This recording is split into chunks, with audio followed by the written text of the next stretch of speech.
On m'a confié ce soir la parole. En fait, ce que j'ai l'habitude de faire avec les étudiants ou avec les enseignants, c'est de ne pas être prioritaire dans la parole.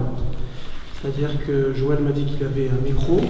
S'il y a une intervention, plutôt que d'attendre 1 heure, vous vous manifestez et vous prenez la parole, soit pour témoigner, soit pour poser une question ou manifester de manière civile votre désaccord.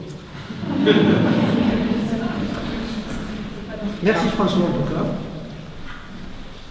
Merci aussi à tous les copains de François, de Claude, pour l'organisation de cet événement. En fait, c'est le plus gros du travail, c'est d'organiser ça. Et à côté, moi, ce que je fais, c'est rien, c'est dérisoire. Cet après-midi, moi, j'étais peinard sur mon ordinateur, et puis il y avait une trentaine de fourmis ou d'abeilles qui s'agitaient pour accueillir dignement les personnes ce soir et demain. Donc toute la valeur de cet événement-là tient sur les personnes qui l'ont organisé. Tout à l'heure, il a été dit qu'il y a des personnes qui venaient d'un autre pays. Il y a eu un oubli, François. Moi, je viens d'un autre pays. Je viens du pays d'Oc, c'est-à-dire dans le sud, là où l'été, on voit des gens du nord comme vous qui viennent. Donc voilà, excusez ma façon de parler. Si j'utilise des mots comme empégué, comme bon, vous manifestez, je travaillerai. Et on va essayer de travailler de manière assez dense. Moi, je n'ai pas l'habitude de m'adresser à un public comme le vôtre. Je m'adresse principalement à des enseignants débutants. Quand je dis débutants, ce n'est pas forcément en formation initiale avec des étudiants ou avec des enseignants stagiaires, c'est aussi beaucoup dans le cadre d'actions de formation continue. Des enseignants débutants dans des logiques d'innovation pédagogique. On est dans un tournant très particulier de notre système éducatif. Soit on le réussit, soit on le rate. Et si on le rate, l'école, dans quelques dizaines d'années, n'existera plus telle qu'on la connaît aujourd'hui. Et le défi central auquel on est tous confrontés, et a été rappelé notamment par des sociologues de l'éducation que sont François Dubé ou Establé Baudelot, tous ces gens-là expliquent que depuis longtemps, et encore maintenant, l'école française est assimilée à une incroyable machine à trier socialement les élèves. Pour le dire autrement, il y a des enquêtes internationales dont on entend un peu parler, les enquêtes de PISA, les enquêtes de Pearson, quelques-unes comme ça, qui s'intéressent aux performances de système éducatif selon un certain nombre de critères. Ça concerne 65 pays. Et il y a un critère particulier qui est extrêmement intéressant à étudier, c'est celui du développement des inégalités scolaires. Et donc l'OCDE, qui est l'organisme qui conduit ces recherches-là, a dressé un palmarès des écoles qui sont les moins inégalitaires jusqu'aux plus inégalitaires. Et sur 65 pays, l'école française se place à la 64e place. C'est-à-dire que, alors les derniers ce sont les Nouveaux-Zélandais, mais le gros souci quand même avec nous, c'est que d'un côté, l'école française est structurée de telle manière que si on voulait faire réussir scolairement un élève en fonction d'autres critères que son travail à l'école, et en particulier l'appartenance à la catégorie socio-professionnelle de sa famille, la meilleure façon de s'y prendre serait de copier le système éducatif français et de ne rien changer. Donc on est là face à un véritable problème national, d'autant plus que dans l'article 1 du Code de l'éducation, chose que l'on ne trouve pas dans le système éducatif néo-zélandais, se trouve une valeur extrêmement intéressante, c'est celle de l'égalité des chances. Donc pour le dire autrement, d'un côté on a un pays qui développe le fait que par l'école, chacun, quelle que soit la famille dans laquelle il est né, puisse advenir la personne et l'adulte dont il est capable d'être. Et d'un autre côté, on a une école qui construit l'exact contraire. Donc l'enjeu central qui nous est proposé aujourd'hui, c'est de réussir cette fameuse prise en compte de la diversité des élèves. C'est-à-dire comment on fait dans notre classe, comment on fait au niveau de l'organisation de l'école pour que Tous les enfants n'ont pas réussi, bien évidemment, ce serait une pure démagogie, mais tout du moins progresse. C'est-à-dire faire en sorte que... Alors, il y a quelqu'un qui a mis ça sur la porte de sa classe, je lui ai dit bon courage, il a mis sur la porte de sa classe, tous les soirs, chaque enfant de cette classe-là sort un peu plus grand que quand il est rentré le matin. Donc l'enjeu il est là, c'est de faire en sorte que tous les enfants dans la classe, les plus forts, les plus beaux, les plus agréables, et puis les plus fragiles aussi, puissent sortir un peu grandis de ce qu'on leur propose. Alors ça, ce sont des idées. Ça, ce sont des idées. Et l'hypothèse qu'on travaille à quelques-uns, à l'université ou dans les mouvements pédagogiques dont l'ICEM, c'est que ce changement se fera par l'intermédiaire de choses éminemment pratiques, et en particulier des outils et des organisations empiriques de la classe. Je vous ai dit, je ne suis pas habitué à avoir des enseignants qui se déplacent en formation à 20h le soir, alors qu'en même temps, il y a la finale de Koh-Lanta à la télé. Et tout ça. Je suis habitué à être avec des enseignants qui sont là parce qu'ils sont obligés d'être là. Parce que ce sont des animations pédagogiques, parce que le chef d'établissement les a contraints à être là, parce que ça leur permet de comptabiliser un certain nombre d'heures sur les 18 heures qu'ils doivent dans l'éducation nationale. Et j'en ai pas rencontré un seul à ce jour qui ait pu me dire, soit de manière affective, soit de manière argumentée, qu'il n'était pas rencontré dans cette fameuse lutte contre le développement des inégalités scolaires. Et en même temps, il y a énormément d'enseignants, pour ne pas dire l'écrasante majorité, qui reconnaît ne pas savoir faire comment. C'est-à-dire le comment est véritablement problématique en France. Une des hypothèses qui est travaillée par Michel Devollier, c'est que le fait que les enseignants français soient si démunis pour mettre en place une pédagogie qui s'adresse à chaque élève viendrait de cette réalité qu'on est en train tous de vivre aujourd'hui, c'est-à-dire qu'on propose des formats de développement professionnel qui correspondent à cet adage. Fais ce que je dis, mais ne copie pas la façon dont je te le dis. C'est-à-dire que la formation des enseignants se base souvent sur des modalités de formation, d'andragogie, qui sont systématiquement collectives et uniformes. Et le problème, c'est que si soi-même on n'a pas vécu des modes de, je vais utiliser un mot que je vais déconstruire tout à l'heure, mais de différenciation, ça va devenir extrêmement difficile de pouvoir lâcher un certain nombre d'ancrages et de proposer des dispositifs pédagogiques qui vont être suffisamment solides avec les élèves. Voilà, donc ça fait longtemps que ces choses-là sont travaillées au sein de l'ICEM. Il y a une personne qui s'appelle Michel Barré, qui habite pas loin d'ici, et qui dit depuis longtemps que la force des mouvements pédagogiques, c'est justement d'apporter le comment. Et là, pour ce soir, c'est un peu amusant parce que vous avez en face de vous un universitaire qui va essayer d'apporter du comment, là où jusque-là, les universitaires essayent de travailler du pourquoi.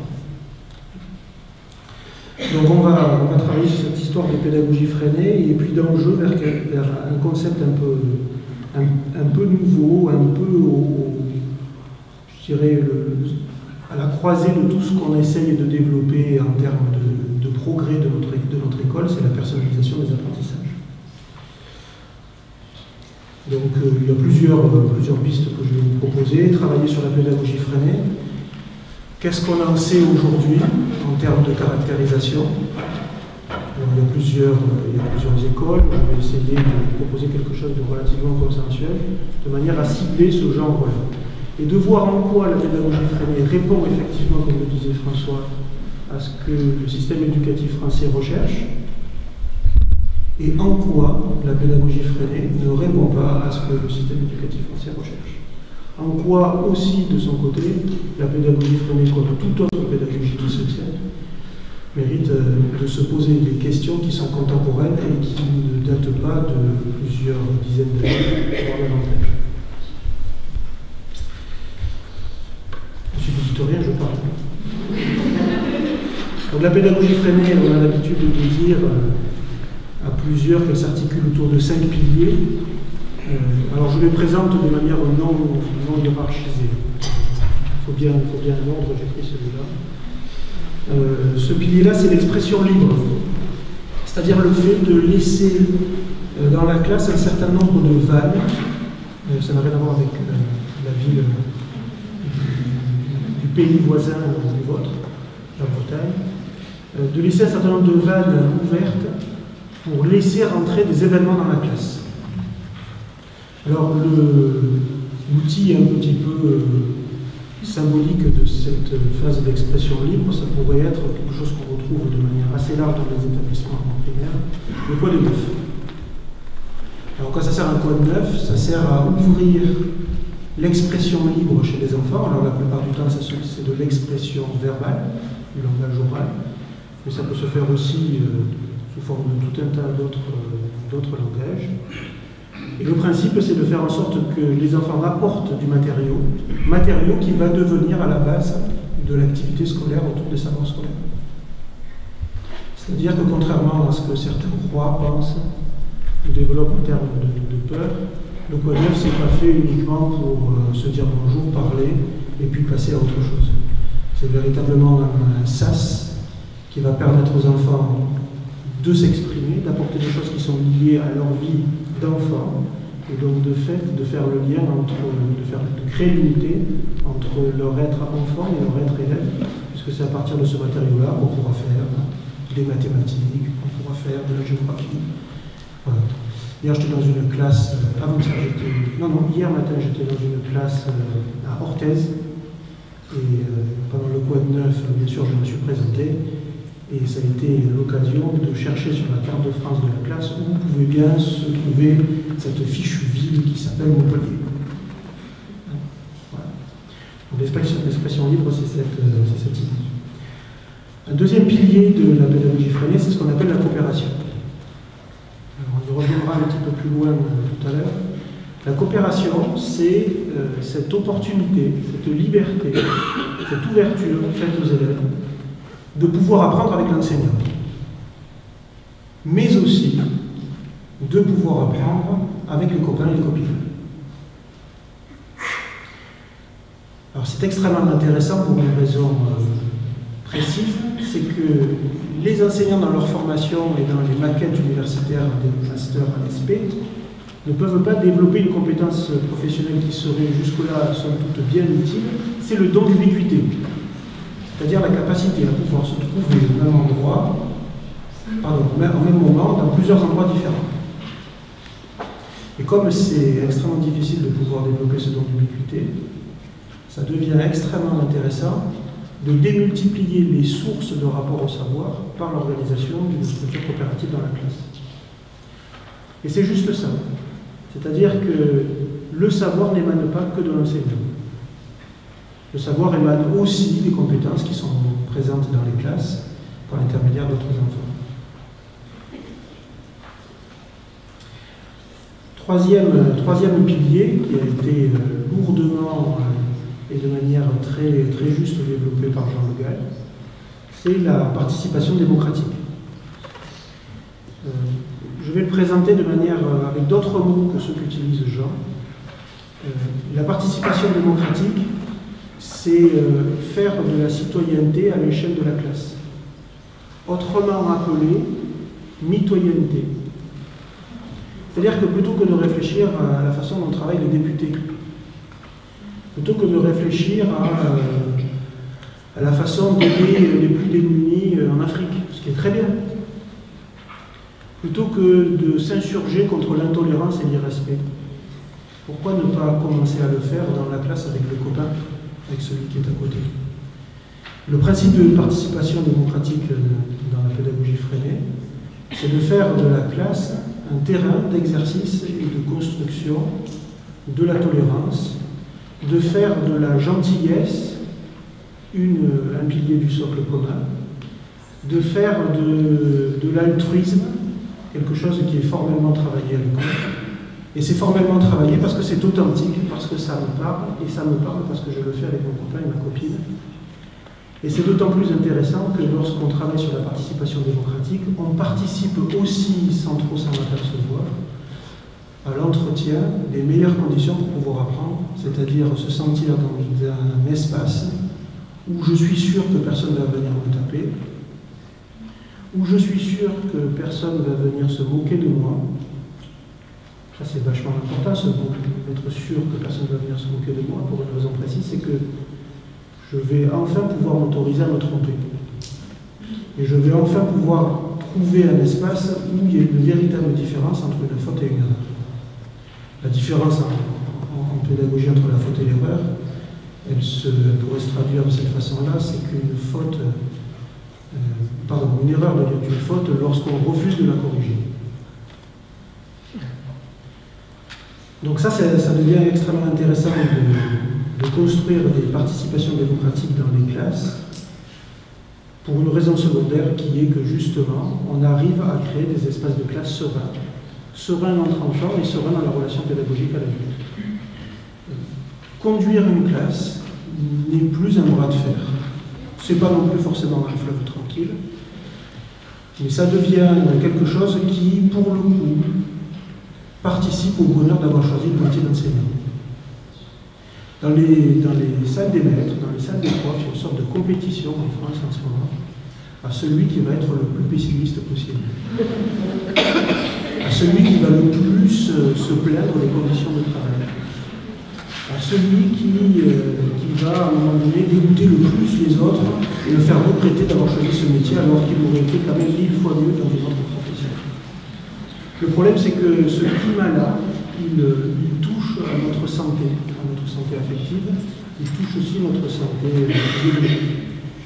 Et la meilleure façon d'essayer d'éprouver et d'apprécier le métier qu'on a choisi et pour lequel on a galéré, on a réussi à des examens qui sont pas faciles, c'est d'essayer de se protéger de ces dimensions anxiogènes et d'arriver à reconnaître tout ce qui est quand même fortement agréable et fortement intéressant dans ce métier-là. Et en numéro 1, moi je place la relation avec les élèves, la relation avec les enfants, la relation avec les adultes. En numéro 1. À condition qu'on ne recherche pas à créer un climat de tension avec eux perpétuel. Les techniques éducatives, ça se définit, ou plutôt Élise Freinet le définissait comme ça. Une technique éducative, c'est un outil avec l'esprit de la façon de s'en servir. C'est-à-dire un outil en tant que tel, on peut s'en servir, un marteau, on peut le prendre pour construire de superbes meubles. On peut aussi s'en servir pour fracasser la tête de son voisin. Un outil en pédagogie, on peut faire exactement la même chose. Les copains qui travaillent en pédagogie Montessori en savent beaucoup puisque l'outil est à la base de leur travail.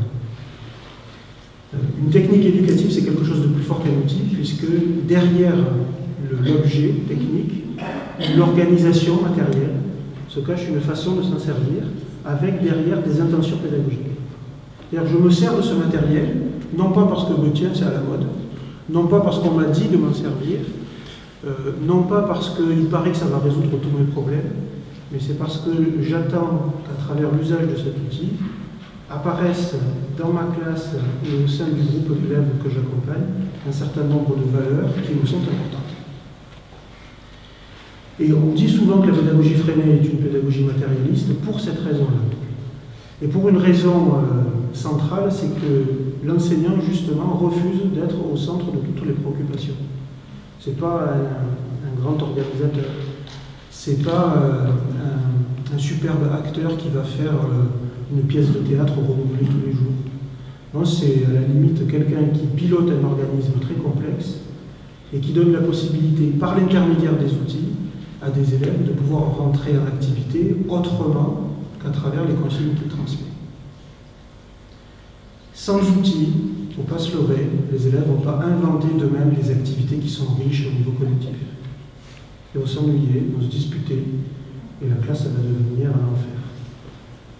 Grâce aux outils, on a la possibilité de pouvoir envisager sa propre vacance dans la prégnance de l'activité des élèves. Et puis le cinquième pilier, c'est celui du tâtonnement expérimental. Celui qui donne la possibilité à des élèves, plutôt que d'obtenir la leçon avant de faire les exercices, de chercher. Alors ça, ça a été développé par Freinet longuement dans ses écrits. En fait, il a emprunté ça à la longue histoire de l'éducation nouvelle, et notamment à Rousseau, dans l'Émile de l'éducation, qui a dit plein de choses, et notamment cette idée-là. Il partait du constat, donc, au milieu du XVIIIe siècle, que l'école était structurée de telle manière qu'elle apportait des réponses à des questions que les élèves ne se posaient pas. Et lui a développé, de par ses théories pédagogiques, le fait de faire de l'école un lieu, un espace où les élèves obtiennent des réponses aux questions qui se posent. Alors ça, c'est extrêmement intéressant parce que s'il y aurait une chose à retenir des travaux en neurosciences ou en psychologie cognitive, ça serait ça. C'est que apprendre est une activité intellectuelle intense qui se joue au niveau de l'intensité des réseaux synaptiques et qui est fomentée par cette idée que s'il n'y a pas à un moment donné un espace de création sous forme de questionnement, les réponses qui sont apportées sont forcément oubliées. Tout apprentissage se fait parce qu'il répond à un questionnement. Et le premier travail du pédagogue, quelle que soit la pédagogie qu'il emploie, c'est de susciter cet étonnement chez les élèves, de se dire au bout d'un moment, ah ben mince, je croyais savoir, ou alors j'étais dans ce qu'on appelle pompeusement la phase d'incompétence inconsciente. C'est ce que j'appelle la théorie de l'imbécile heureux.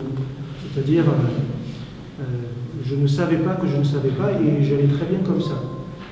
Et puis un jour, il y a un zigoto qui s'appelle mon enseignant, qui m'a mis devant une situation, et là je me rends compte qu'en fait, je ne sais pas. Et s'il n'y a pas ce processus-là d'évolution de la phase d'incompétence inconsciente vers la phase d'incompétence consciente, toutes les informations, somme toute même très bien apportées par les adultes, ne pourront pas déclencher l'apprentissage. Et c'est ce que permet le tâtonnement expérimental. C'est-à-dire qu'on donne la possibilité aux élèves, la plupart du temps par de la manipulation, par de la recherche, d'essayer, de chercher. Un maître mot de l'enseignant Freinet, c'est cherche. Maître, j'ai pas compris, cherche. De chercher, de tester. On a le droit de tester parce qu'on n'a pas peur de se tromper, donc ça tombe bien. Parfois de réussir du premier coup, super. Et puis parfois de se tromper. Et quand on se trompe à partir d'une stratégie qu'on a mise en place de manière autonome, on arrive à apprendre de ses erreurs en se disant, ben tiens, le feedback que je viens d'obtenir par rapport à cette erreur-là me permet de savoir que si je veux apprendre et devenir meilleur dans ce domaine-là, je vais éviter de développer cette stratégie justement. Donc le tâtonnement expérimental, c'est ça. C'est de donner la possibilité aux élèves de chercher, d'essayer, de tester, parfois de se tromper, parfois de réussir, et d'abstraire et d'institutionnaliser après. C'est-à-dire au moment où ça fait sens. Et au moment où on peut poser des mots pour dire les choses. Voilà, donc on est un peu dans ce schéma-là autour de la pédagogie Freinet. Alors il y a eu tout un tas de travaux passionnants qui permettent d'aller un petit peu plus loin, notamment les travaux du laboratoire de recherche collaborative au sein de l'ICEM, qui expliquent qu'au final, ce qu'on peut retenir en une idée de la pédagogie Freinet, c'est que c'est une incroyable pédagogie qui vise la transformation des rapports au savoir. Les didacticiens n'utilisent pas ce terme-là, ils utilisent le terme de dévolution. La dévolution, c'est un processus extrêmement passionnant qui consiste à ce que des élèves en viennent à s'approprier le problème ou un problème qui a été apporté par un adulte. Et le principe de la pédagogie Freinet, c'est de mettre au cœur du processus d'apprentissage cette dévolution, alors sur 3 axes. Le premier, ce sont les savoirs savants. C'est-à-dire que les activités ordinaires de la classe permettent aux élèves de s'approprier le savoir parce qu'ils vont le chercher. Alors, je pense notamment aux techniques éducatives des conférences d'enfants ou à la construction des chefs-d'œuvre. On va chercher le savoir parce qu'on en a besoin dans une optique de communication. La deuxième zone de dévolution, ce sont les pratiques sociales. C'est-à-dire que les règles, on ne les respecte pas parce que quelqu'un nous a dit qu'il fallait les respecter. On ne les respecte pas parce qu'il faut, du verbe falloir, les respecter. On les respecte parce qu'elles ont un sens.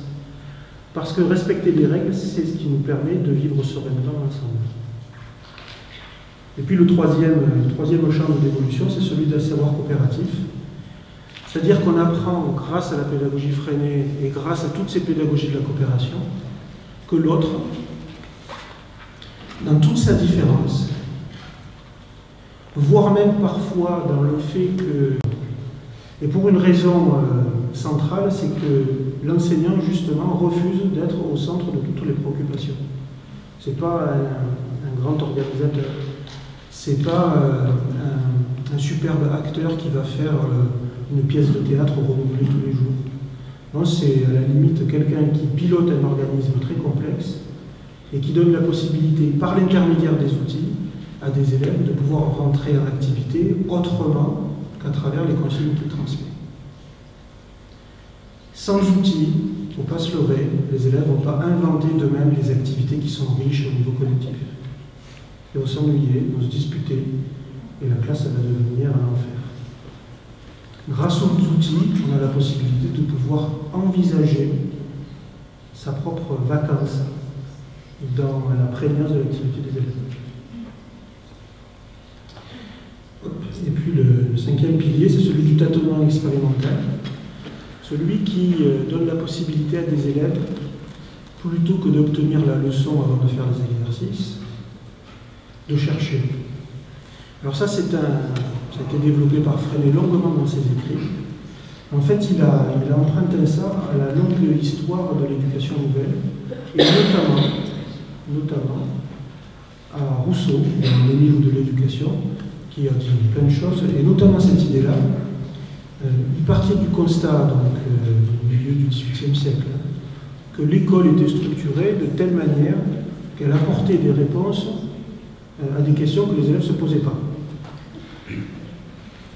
Et lui a développé, de par ses théories pédagogiques, le fait de faire de l'école un lieu, un espace où les élèves obtiennent des réponses aux questions qui se posent. Alors ça, c'est extrêmement intéressant parce que s'il y aurait une chose à retenir des travaux en neurosciences ou en psychologie cognitive, ça serait ça. C'est que apprendre est une activité intellectuelle intense qui se joue au niveau de l'intensité des réseaux synaptiques et qui est fomentée par cette idée que s'il n'y a pas à un moment donné un espace de création sous forme de questionnement, les réponses qui sont apportées sont forcément oubliées. Tout apprentissage se fait parce qu'il répond à un questionnement. Et le premier travail du pédagogue, quelle que soit la pédagogie qu'il emploie, c'est de susciter cet étonnement chez les élèves, de se dire au bout d'un moment, ah ben mince, je croyais savoir, ou alors j'étais dans ce qu'on appelle pompeusement la phase d'incompétence inconsciente. C'est ce que j'appelle la théorie de l'imbécile heureux. C'est-à-dire, je ne savais pas que je ne savais pas et j'allais très bien comme ça. Et puis un jour, il y a un zigoto qui s'appelle mon enseignant, qui m'a mis devant une situation, et là je me rends compte qu'en fait, je ne sais pas. Et s'il n'y a pas ce processus-là d'évolution de la phase d'incompétence inconsciente vers la phase d'incompétence consciente, toutes les informations, somme toute même très bien apportées par les adultes, ne pourront pas déclencher l'apprentissage. Et c'est ce que permet le tâtonnement expérimental. C'est-à-dire qu'on donne la possibilité aux élèves, la plupart du temps par de la manipulation, par de la recherche, d'essayer, de chercher. Un maître mot de l'enseignant Freinet, c'est cherche. Maître, j'ai pas compris, cherche. De chercher, de tester. On a le droit de tester parce qu'on n'a pas peur de se tromper, donc ça tombe bien. Parfois de réussir du premier coup, super. Et puis parfois de se tromper.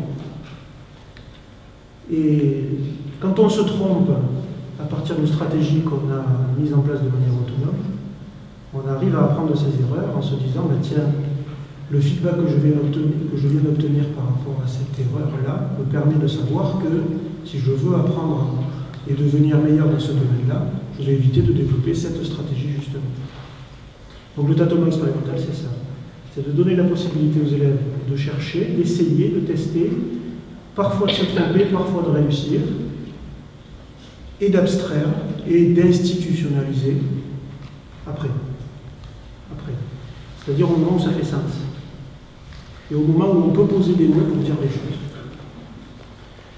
Voilà, donc on est un peu dans ce schéma-là autour de la pédagogie freinée. Alors il y a eu tout un tas de travaux passionnants qui permettent d'aller un petit peu plus loin, notamment les travaux du laboratoire de recherche collaborative au sein de l'ICEM, qui expliquent qu'au final, ce qu'on peut retenir en une idée de la pédagogie freinée, c'est que c'est une incroyable pédagogie qui vise la transformation des rapports au savoir. Les didacticiens n'utilisent pas ce terme-là, ils utilisent le terme de dévolution. La dévolution, c'est un processus extrêmement passionnant qui consiste à ce que des élèves en viennent à s'approprier le problème ou un problème qui a été apporté par un adulte. Et le principe de la pédagogie freinée, c'est de mettre au cœur du processus d'apprentissage cette dévolution, alors sur 3 axes. Le premier, ce sont les savoirs savants. C'est-à-dire que les activités ordinaires de la classe permettent aux élèves de s'approprier le savoir parce qu'ils vont le chercher. Alors, je pense notamment aux techniques éducatives des conférences d'enfants ou à la construction des chefs-d'œuvre. On va chercher le savoir parce qu'on en a besoin dans une optique de communication. La deuxième zone de dévolution, ce sont les pratiques sociales. C'est-à-dire que les règles, on ne les respecte pas parce que quelqu'un nous a dit qu'il fallait les respecter. On ne les respecte pas parce qu'il faut, du verbe falloir, les respecter. On les respecte parce qu'elles ont un sens. Parce que respecter les règles, c'est ce qui nous permet de vivre sereinement ensemble. Et puis le troisième champ de dévolution, c'est celui d'un savoir coopératif. C'est-à-dire qu'on apprend, grâce à la pédagogie freinée et grâce à toutes ces pédagogies de la coopération, que l'autre, dans toute sa différence, voire même parfois dans le fait qu'il m'énerve, ou j'aimerais pas être comme lui, mais l'autre, quelle que soit sa singularité, il est dans son être le plus profond, aussi important que moi. Et que si j'existe en tant qu'être humain, c'est pas pour moi, c'est pas que pour moi, c'est aussi et d'abord pour les autres. Et c'est cette conscientisation-là qui va nous permettre de donner un sens à notre vie. Ce processus de dévolution, les élèves le conscientisent par l'agir ordinaire des situations coopératives dans la classe. Et situations coopératives dans les deux sens. J'ai la possibilité d'aller répondre à une question qu'un copain me pose. J'ai aussi la possibilité de poser une question et d'éviter d'être en souffrance face à une tâche scolaire que l'on m'a confiée. Voilà, où on en est. En même temps, alors ça c'est pas trop la pédagogie freinée là pour le coup qui va aborder les limites. C'est-à-dire qu'il y a des copains à moi, dans les laboratoires de recherche, qui se sont amusés à aller voir cette pédagogie-là, un peu bizarre, là. Qu'est-ce qu'elle a de critiquable? Quelles sont ses limites? Alors, je vais vous les présenter rapidement et on va voir que ces limites, quand même, elles ne sont pas sans fondement. La première limite identifiée, c'est par les collègues du groupe ESCOL à Paris, c'est celle qu'ils ont nommée, plutôt qu'Elisabeth Gauthier a nommé, la primarisation. La primarisation, c'est le fait que des élèves pensent que ce qui est attendu par l'école, c'est de respecter les consignes de l'enseignant. Toujours, j'étais dans une classe coopérative, vous voyez la coopération, et l'enseignante m'avait demandé de venir pour l'aider sur l'organisation du travail de groupe dans sa classe. Et bon, le travail de groupe se fait. C'était plutôt judicieux de mettre du travail de groupe à ce moment-là. Sauf que j'ai repéré avec les collègues avec qui j'étais dans cette salle plusieurs biais, dont un à travers les entretiens qu'on a menés après avec les élèves. Et dans notre guide d'entretien, il y avait une question. C'est, à ton avis, pourquoi la maîtresse, elle t'a demandé de travailler en groupe? Donc ça nous intéressait d'avoir la réponse des enfants. À ton avis, pourquoi on t'a fait travailler en groupe? 3 enfants sur 4 ont répondu la même chose. Leur réponse était, la maîtresse, elle nous a fait travailler en groupe pour qu'on apprenne à travailler en groupe. Pour que ça se passe bien, pour qu'il n'y ait pas de bruit, pour qu'on puisse bien travailler. Et puis il y a un quart d'élèves qui a répondu, la maîtresse, elle nous a demandé de travailler en groupe pour qu'on puisse donner nos avis sur le cycle de l'eau. C'était sur le cycle de l'eau. On s'est amusé à demander le métier des parents. Et comme par hasard, il y avait dans la classe 5 enfants d'enseignants. Et les 5 enfants d'enseignants faisaient partie du quart qui ont répondu. La maîtresse, elle nous a fait travailler en groupe, pas pour apprendre à travailler en groupe, mais bien parce qu'il y avait quelque chose à apprendre. En fait, c'est ça l'histoire de la primarisation. C'est-à-dire que les classes en pédagogie Freinet ne sont pas à l'abri de ça. C'est-à-dire penser que ce qui est attendu par l'école, c'est de terminer un fichier, c'est d'écrire à son correspondant, c'est de bien participer au conseil en levant la main quand il faut, c'est voilà, tout un tas de choses extrêmement intéressantes, de bien terminer sa création mathématique à l'heure. Alors que non, le but il n'est pas là. Le but il est de profiter de ces moyens pédagogiques pour devenir meilleur dans les apprentissages. Et là il y a un malentendu terrible qui existe, qui a été identifié par des personnes comme Jean-Yves Rochex, Jacques Crinon, Elisabeth Gauthier, tous ces gens-là. Un énorme malentendu qui existe, qui est que les élèves qui ne sont pas secondarisés sont ceux qui rencontrent le plus la difficulté scolaire. Parce que bien évidemment que le but de l'école, ce n'est pas de répondre aux consignes de l'enseignant, bien évidemment que le but de l'école, ce n'est pas uniquement d'avoir des bonnes notes, bien évidemment que le but de l'école, ce n'est pas de faire ce qu'on dit. C'est très vieux cette histoire-là, c'est pas contemporain, ça date d'un pédagogue russe, qui s'appelle Alexis Leontiev, qui faisait la distinction entre une tâche et une activité. Une tâche, c'est ce qu'on demande aux élèves. Une activité, c'est ce qu'il fait vraiment. Et il y a souvent un écart terrible entre les deux. Et le problème, c'est que l'activité de l'élève ne correspond pas forcément à l'activité attendue par l'enseignant. D'où le malentendu. Et en particulier auprès des enfants qui ne sont pas, je reprends l'expression de ce groupe de chercheurs, qui ne sont pas codés scolairement. C'est-à-dire qu'ils n'ont pas reçu, depuis qu'ils sont nés, tous les codes qui permettent de réussir à l'école. Stéphane Bonnery, un collègue de cette équipe-là, s'est intéressé à ce qui se passait pour les enfants, et en particulier pour les enfants d'enseignants, chez eux. Et il a notamment décrit la géographie de leur chambre. Là, c'est incroyable en fait. Il est arrivé en fait à l'idée que la chambre des enfants d'enseignants était un espace didactisé. Avec des lettres, avec des livres, avec des chiffres que l'on peut utiliser un peu à la façon de la pédagogie montessorienne, avec un miroir, avec des jeux qui chacun ont été pensés pour être complémentaires des autres. Il y en a qui se retrouvent là.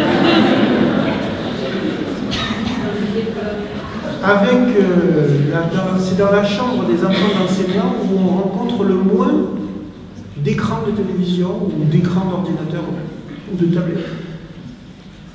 Il s'est aperçu aussi que les enfants d'enseignants étaient ceux qui passaient le moins souvent leur repas face à la télé. Oui, parce que les enseignants, eux, ils coupent la télé et puis ils profitent de ce moment familial pour discuter. Mais bien évidemment que lorsque des enfants rentrent à l'école à 3 ans, entre celui qui a vécu ça depuis qu'il est né pendant les 3 premières années de son existence et puis celui qui découvre le livre pour la première fois, reçoit à l'école. Bien évidemment qu'il y en a un qui, d'un point de vue scolaire, est une Formule 1.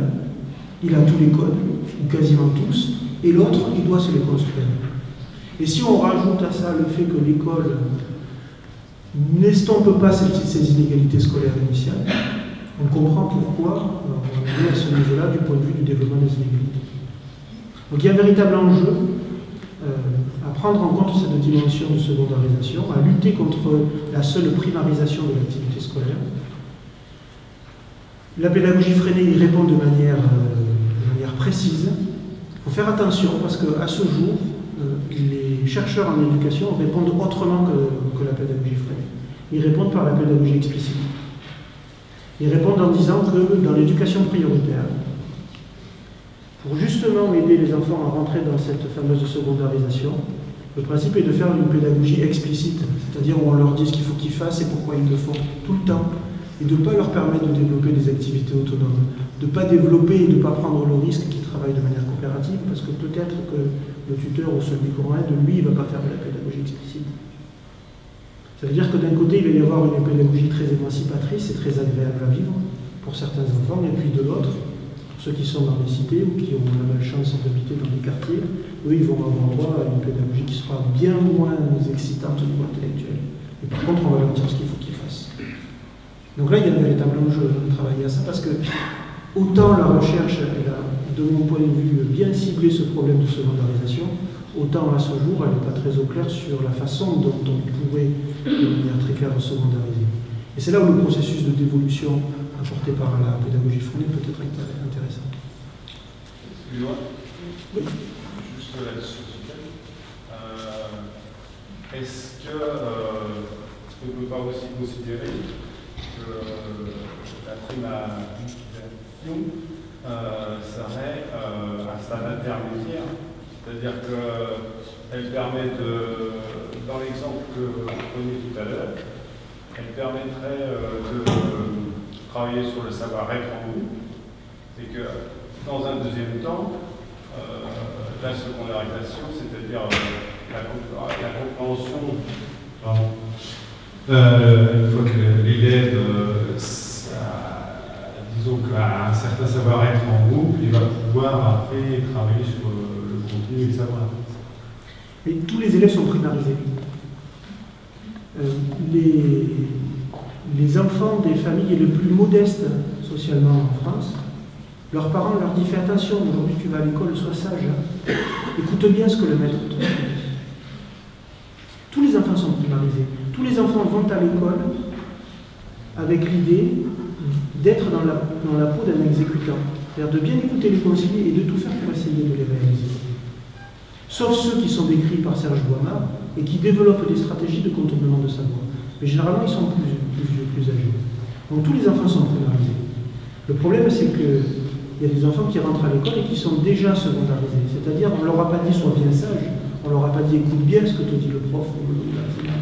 On leur a dit « si tu ne comprends pas, pose la question. Si tu ne comprends pas, dis-le. Si tu as peur, dis-le. » Donc l'enjeu, ce n'est pas de travailler sur le savoir-être, bien évidemment que c'est important. L'enjeu, c'est de permettre aux élèves de bien conscientiser que lorsqu'on demande de faire un exercice, l'exercice est un moyen pour apprendre. Et qu'on a le droit de rater l'exercice. Une façon de rentrer dans la secondarisation, c'est de distinguer de manière très claire les moments d'entraînement des moments d'évaluation. Et de ne conférer au moment d'évaluation qu'un maximum de 20% du temps scolaire. Là où dans beaucoup d'établissements, c'est bien plus que 20% du temps scolaire, pour une raison précise, c'est qu'on attend, à travers la pression de l'évaluation, on puisse construire une autorité pacifiante. Donc il y a beaucoup d'enjeux sur cette histoire-là. Les enjeux, c'est dans le sens de l'école. À quoi sert l'école? L'école, ça sert à apprendre. Ça ne sert pas à être trié. Ça ne sert pas à accepter notre condition. Donc après, le travail de dévolution sur les règles de vie, sur tous ces éléments-là, propres, notamment à la pédagogie freinée par l'intermédiaire des conseils coopératifs, c'est essentiel. Les enfants ont besoin qu'on leur explique pour qu'ils comprennent.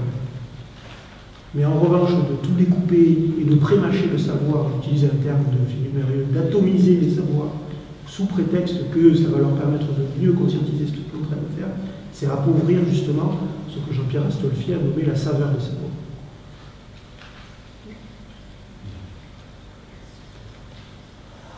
Deuxième limite, le désordre. J'ai la chance d'aller dans des classes freinées, des classes de pédagogie coopérative. Mais c'est incroyable. C'est incroyable des fois la pagaille qui règne dans ces classes-là. Pas dans toutes, heureusement. Et c'est pas, je présente le désordre, non pas comme étant un pilier de la pédagogie freinée, mais comme étant une limite. C'est-à-dire que lorsqu'il n'y a pas de règles, lorsque l'adulte n'est pas présent, naturellement les enfants, c'est la grosse éclate. Sauf que l'école est pas faite pour s'éclater. Ça ne sert pas à ça, il y a des enjeux très forts et très précis. Travailler le désordre, notamment, c'est lutter contre le niveau sonore. S'il y a besoin, on en parlera demain, mais j'ai terminé une recherche-action avec une trentaine d'enseignants d'école maternelle jusqu'au lycée professionnel sur comment on pourrait, de manière très pratique, entretenir le calme dans une classe. Ça paraît tout bête en fait, mais il nous a fallu 2 ans pour répondre à cette question-là. 2 ans. À chercher, à tester, à voir ce qui avait des effets sur les climats de classe. Et ça, en fait, l'enjeu qui est derrière, ça a été rappelé par une enquête de l'OCDE, c'est que au niveau international est apparu quelque chose qui semble une évidence, mais qu'il est bon de rappeler, c'est que les classes où les élèves réussissent le mieux sont les classes les plus calmes. Et les classes où il y a le plus de ségrégation sociale sont les classes où il y a le plus de pagaille. Parce que bien évidemment que dans une classe où il y a du désordre, les enfants qui ont déjà compris, eux, ils vont continuer à avoir compris. Mais les enfants qui n'ont pas compris, eux, on ne les met pas dans des conditions suffisantes pour pouvoir se concentrer. Tout simplement. Tout simplement. Donc une classe freinée, une classe coopérative, devrait, en termes de climat, être assimilée à ce qu'on ressent, à ce qu'on perçoit, à ce qu'on entend dans une bibliothèque municipale. C'est-à-dire, oui, il y a de l'activité, on entend que les pages tournent, on entend que les personnes chuchotent. Mais par contre, la liberté de parole et de déplacement des uns n'entrave pas la liberté de concentration des autres. Et ça, c'est pas naturel. C'est pas naturel. Et puis la troisième limite, c'est l'opposition entre complexité et difficulté. Tout à l'heure, je vous ai parlé du tâtonnement expérimental. Le tâtonnement expérimental est extrêmement intéressant d'un point de vue cognitif. La déclinaison du tâtonnement expérimental en pédagogie freinée, c'est ce que Nicolas Beau appelle les démarches d'apprentissage complexe, autrement appelées auparavant par certains les méthodes naturelles. Le souci, c'est que si on veut qu'il y ait une dimension naturelle dans le rapport au savoir, on est obligé de faire en sorte que ce que l'on met sous le nez des élèves soit un événement vivant et authentique. Mais cette authenticité est par le fait complexe.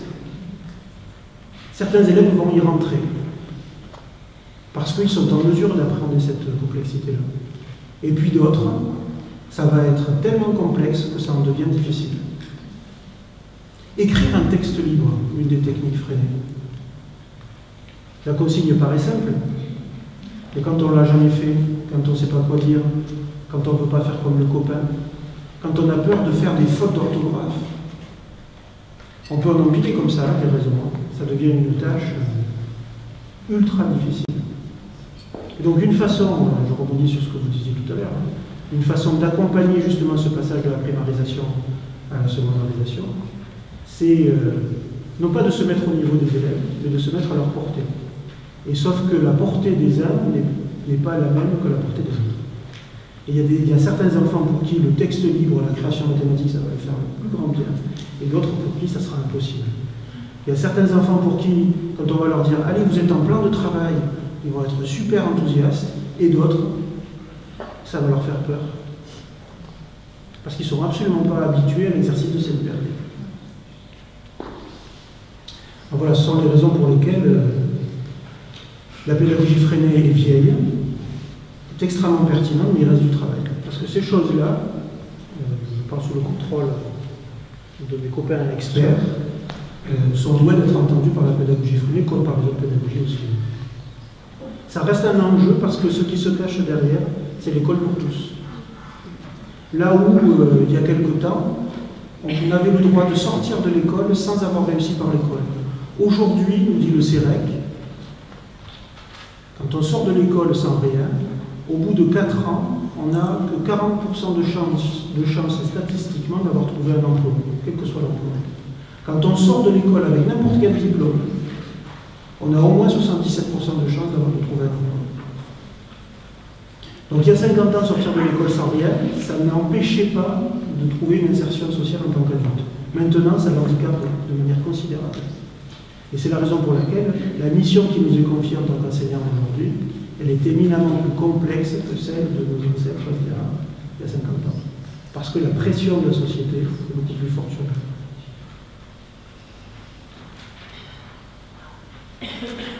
C'est super, je suis à la diapositive 5, et puis dessous il y a marqué diapositive 5 sur 27. Heureusement, vous n'avez pas posé toute votre question. J'arrête. Merci Joël. Alors, la réponse est comment on peut faire justement pour essayer de rentrer dans cette logique de prise en compte effective de la diversité des élèves. Alors pendant longtemps, on nous a dit il faut différencier. Il faut différencier. Alors là, je vous ai dit la définition cadre un peu de la différenciation pédagogique telle qu'elle a été développée par Philippe Lernoux. Différencier, c'est faire en sorte que chaque apprenant se trouve aussi souvent que possible dans des situations d'apprentissage fécondes pour lui. Ça, c'est la définition littérale. Et le projet pédagogique et politique de la différenciation, c'est et de lutter pour que les inégalités devant l'école s'atténuent, et de deux, pour contribuer à l'élévation moyenne du niveau des élèves. Beaucoup d'enseignants me disent, depuis qu'on me demande de différencier, j'ai l'impression que mes meilleurs élèves s'ennuient. Donc, ça pose un peu de problème. Il y a eu, donc la pédagogie différenciée a été introduite par un pédagogue que certainement peu de personnes ici connaissent, qui s'appelle Louis Legrand, et qui a créé la pédagogie différenciée, ou plutôt la différenciation pédagogique, en 1975, pour accompagner la loi Abi sur les collèges uniques. C'est-à-dire que cette réforme-là de la différenciation pédagogique, ces travaux plutôt, ont été au début adressés aux enseignants du second degré. Nous sommes en 2014 et en 2011, il y a eu des assises organisées par l'Institut français d'éducation à Lyon sur l'actualité de la pédagogie différenciée. Pour faire un peu un état des lieux, c'est-à-dire qu'est-ce que ça vaut la pédagogie différenciée 30 ans plus tard. Alors voilà ce qui a été mis en avant. Philippe Mérieux, dans son best-seller Apprendre aimer comment, met en évidence deux modèles pratiques de la différenciation pédagogique. Le premier, c'est le modèle successif. C'est-à-dire qu'on veut développer une compétence précise. Par exemple, en CE1, les accords sujet-verbe. Et on sait très bien qu'en face de soi, on a un groupe d'enfants qui n'apprend pas de la même façon. Et à défaut de pouvoir s'adresser à tous, on va essayer de multiplier par 3 la façon de s'adresser à eux. Donc pour commencer, on leur propose une approche avec un format pédagogique triangulaire. Certains comprennent, super, d'autres passent à travers. Donc on continue avec un format pédagogique rectangulaire. On en accroche un petit peu plus. Et puis on termine par un format pédagogique circulaire. Alors là, on n'avait jamais à du 100%, heureusement, mais c'est comme ça. Mais pour le coup, on en a approché bien plus que si on avait fait uniquement du triangulaire ou uniquement du circulaire.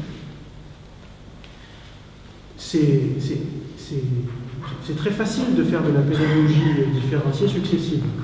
On peut garder la classe dans son entité collective. Mais ça a un problème majeur, c'est que c'est chronophage. Nous, si on fait de la pédagogie différenciée comme ça, vers le mois de mars-avril, on va se retrouver en salle des maîtres ou en salle des profs à côté d'un collègue qui, lui, commencera à bomber le torse en disant « Ah mais ça y est, moi j'ai fini le programme. » Parce que lui, il n'a pas fait de la pédagogie différenciée. Donc là, pour le coup, c'est chronophage et donc c'est injuste.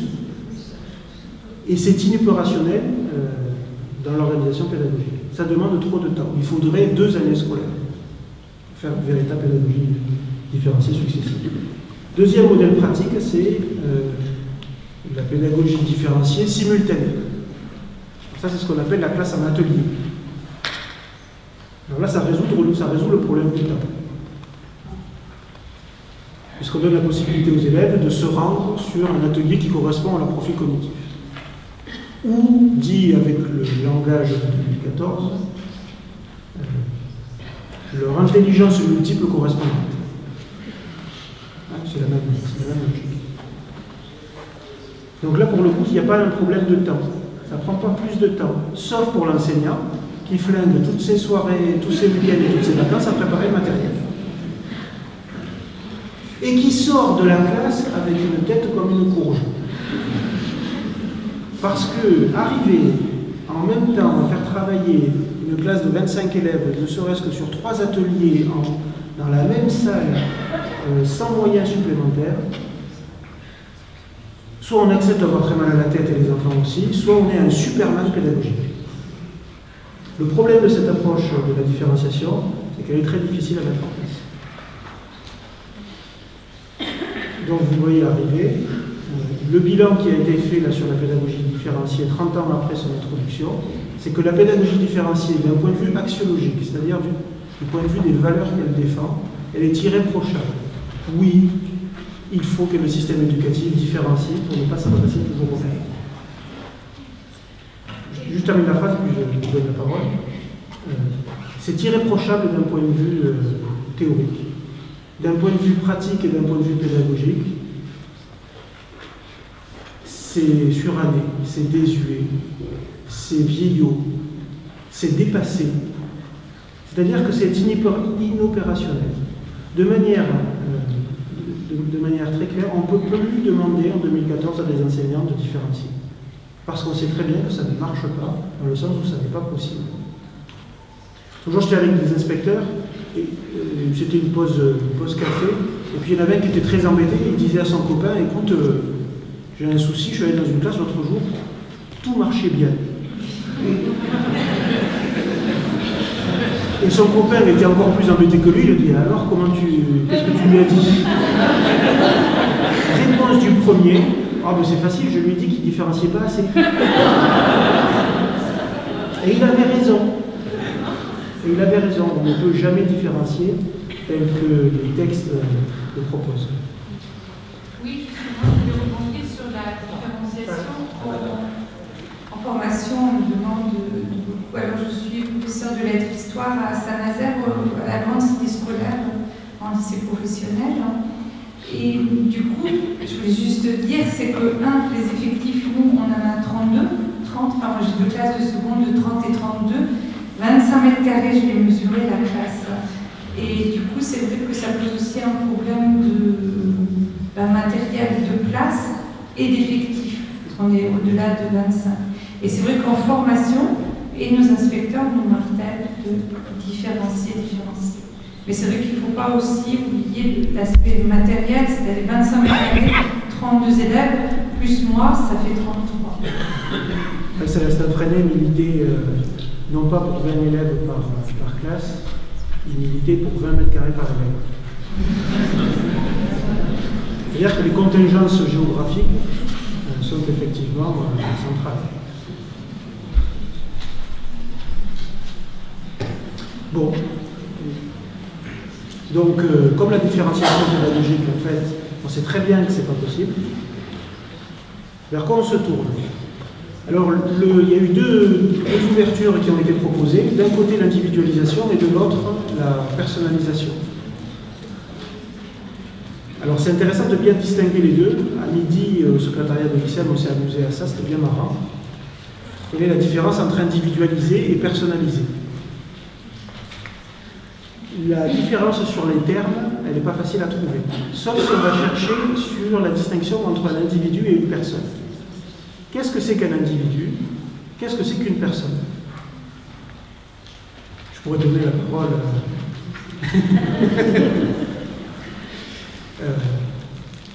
Dans le langage courant, ça peut être entendu comme des synonymes, mais en anthropologie, pas du tout. Pas du tout. Un individu, ça se définit de manière très simple, comme étant un être insécable. Je suis un individu parce que si on me coupe en deux, je meurs. Je suis la plus petite unité commune qui me permet d'exister. L'individu, c'est ce qui fait un, c'est un corps indivisible. C'est parce que je suis un individu que j'utilise le pronom personnel « je ». Donc nous sommes tous ici des individus. Très bien. Et nous sommes tous aussi des personnes. Sauf que la personne, ce n'est pas la même chose.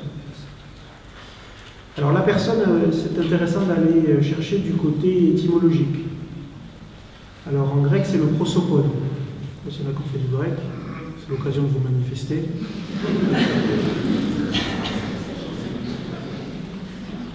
François, peut-être. Le prosopone, c'est le regard que l'autre porte sur nous. En latin, personne vient du persona. Le persona, c'est un objet de théâtre. C'est un masque. C'est un masque qui permettait de rentrer dans un personnage et qui servait aussi de porte-voix parce qu'il n'y avait pas, à l'Antiquité, ce type d'objet bien intéressant, les micros. Il fallait bien se faire entendre. Donc le persona, c'est un objet qui permet de s'adresser aux autres. Donc on voit bien aussi bien avec le prosopone grec que le persona latin que la personne, c'est soi ouvert sur les autres. Il y a une dimension sociale dans la personne qu'on ne trouve pas chez l'individu. La personne, c'est un être en relation. Quand je suis un individu, j'utilise le « je ». En tant que personne, j'utilise le « je » et le « nous », parce que je ne suis pas tout seul. Et de cette distinction anthropologique sont nés tous les travaux en analyse systémique. En analyse systémique, vous pourrez demander ça à vos élèves, à qui vous voulez. 1 plus 1, ça fait combien? La question n'est pas compliquée. J'espère qu'il n'y a pas des journalistes ici, parce que là, pour le coup, vous filmez une conférence avec des enseignants où le conférencier demande aux enseignants 1 plus 1, ça fait combien? Et les enseignants en face qui nous regardent.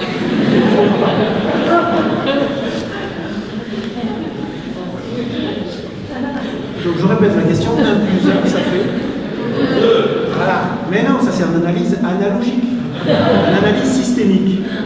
Ça fait 3. Ça fait 3 parce qu'il y a 2 éléments, 1 plus 1, plus les relations, le schéma relationnel entre ces 2 éléments. Donc ça fait 3. Dans une famille, ça peut faire 4, 5, 6, ça dépend après même. Ce qui est intéressant, c'est de voir que lorsqu'on fait des analyses de système, on ne s'intéresse pas qu'à ce qui compose le système, on s'intéresse aussi à ce qui lie chacun des éléments. Mais dans la personnalisation, on travaille aussi cette dimension-là. Donc c'est à Emmanuel Mounier qu'on doit les premiers travaux sur le personnalisme, et à André Mathieu et Jean Le Gall qu'on doit les premiers travaux en pédagogie sur la personnalisation des apprentissages. Ce sont des choses qui sont assez nouvelles au final, cette distinction entre individualisation et personnalisation. Au niveau philosophique, c'est le concept de comme-essence. Emmanuel Mounier explique dans ses travaux sur le personnalisme communautaire, déjà que le terme de personnalisme communautaire est une tautologie. Le personnalisme est par essence communautaire. Mais il explique que la société civile fait rarement de distinction entre l'individualisme et le personnalisme. Et donc c'est la raison pour laquelle il dit à rajouter systématiquement à côté du personnalisme la dimension communautaire qui rajoute cette dimension sociale. Et il explique aussi que l'être ne possède pas d'essence, que l'être possède une comme-essence. C'est-à-dire que l'on est et on devient qui on peut devenir par l'intermédiaire de la relation aux autres. Et l'exemple de la philosophie classique, c'est celle des enfants sauvages, et en particulier de Victor Lavergne. Individualiser les apprentissages, ça serait tout simplement adapter sa façon d'enseigner au profil de chacun des élèves qui se trouvent dans ma classe. On a un peu de recul avec ça, notamment par l'intermédiaire des travaux de Guy Avanzini, un chercheur en éducation lyonnais, qui montrait déjà en 1992 que les pratiques d'individualisation étaient plus inégalitaires que les pratiques de pédagogie traditionnelle. Je répète.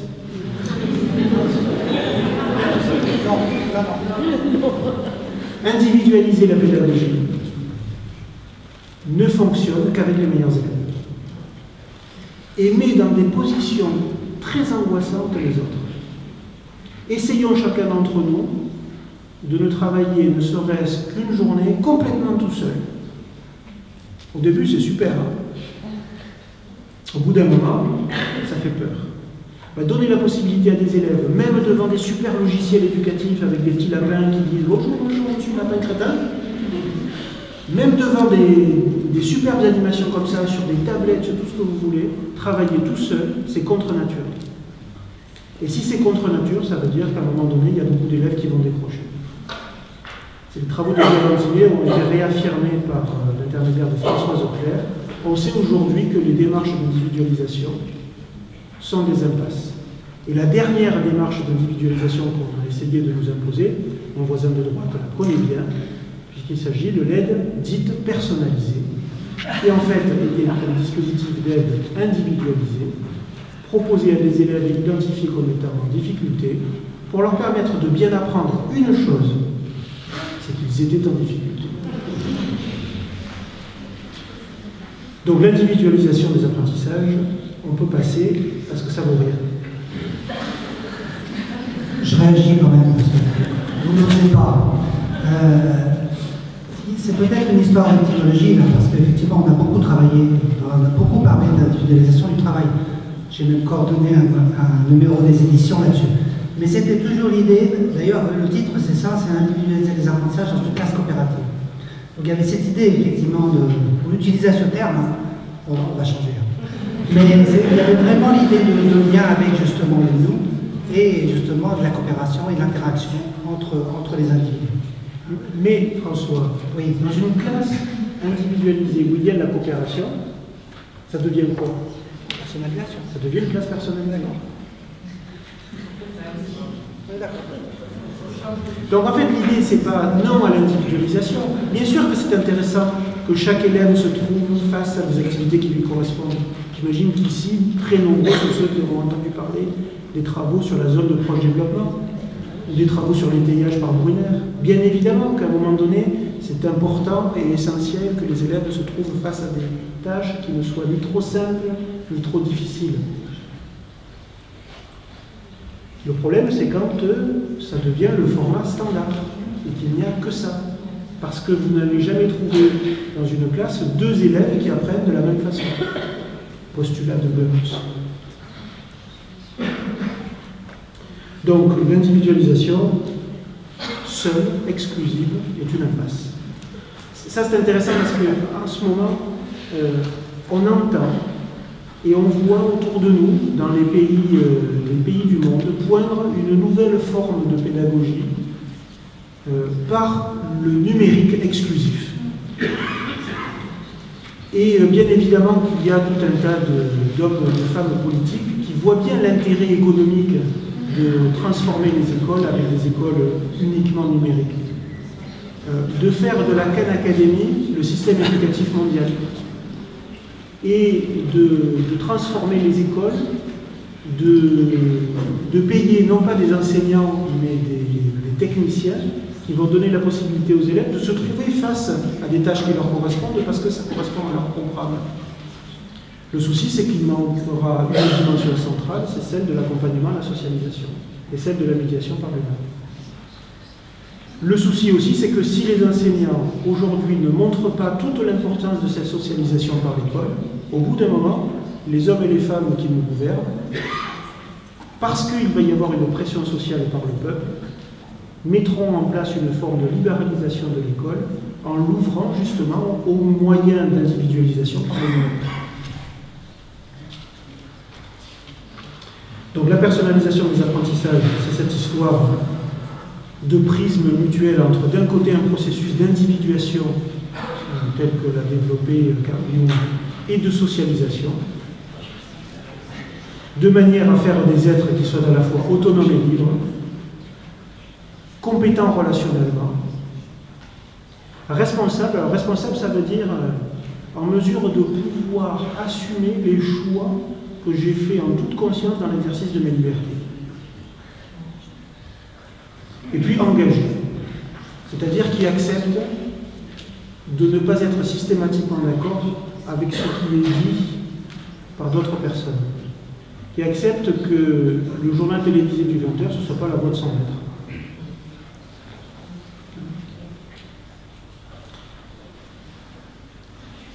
Au niveau pédagogique, la personnalisation, ça serait quoi? Ça serait en fait l'équilibre de trois dimensions.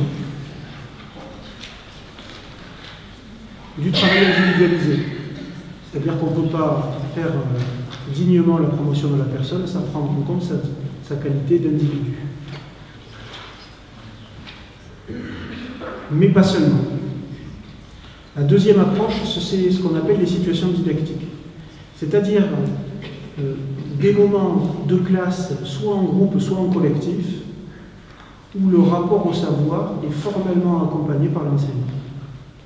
Parce que l'enseignant a été formé pour activer quelque chose d'éminemment intéressant dans les apprentissages, ce qu'on appelle l'équilibration majorante.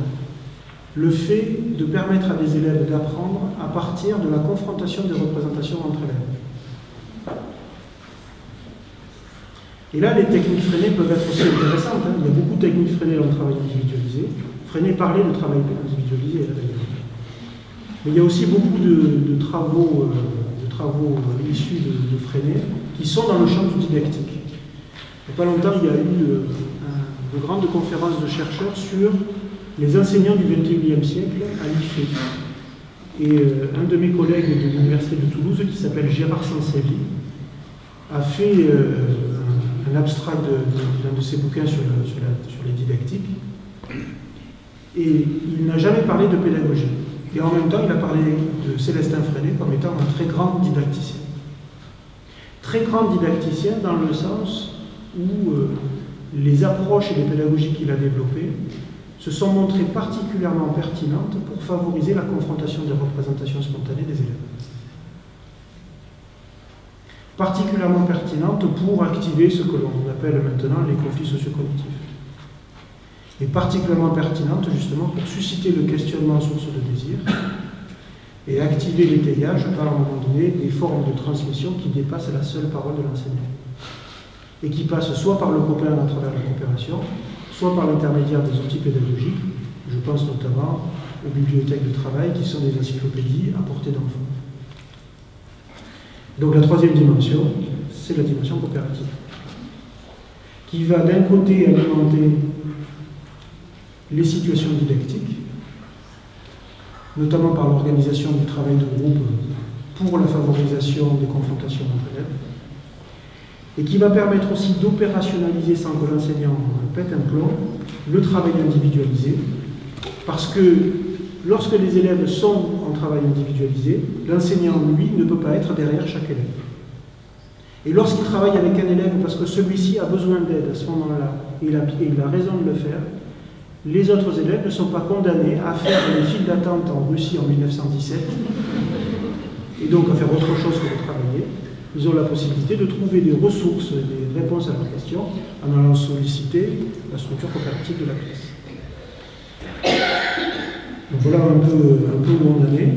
Je vous ai dit tout à l'heure, si vous n'avez pas de questions, je continue. J'en ai pour plein de...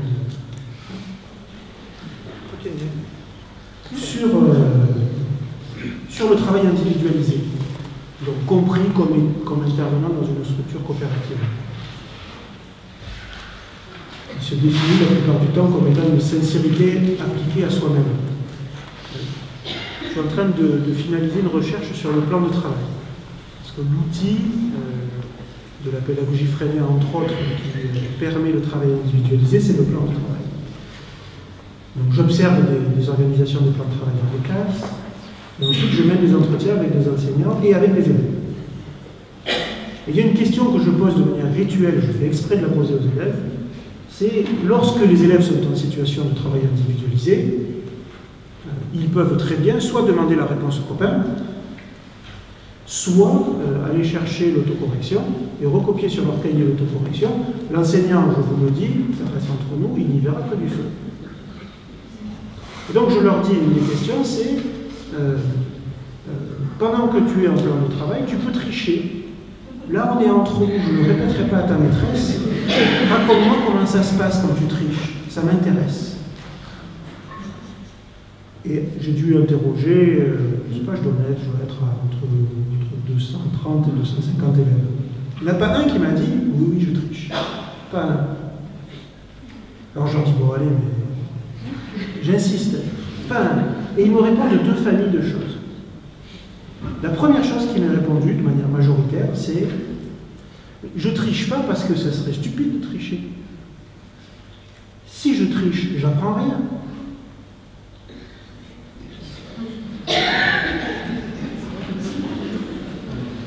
Alors ça, c'était extrêmement intéressant. Pourquoi tu ne vas pas demander aux copains de donner la réponse? Ce que me répondent ces élèves, c'est s'ils me donnent la réponse, le problème c'est qu'ils m'empêchent de penser.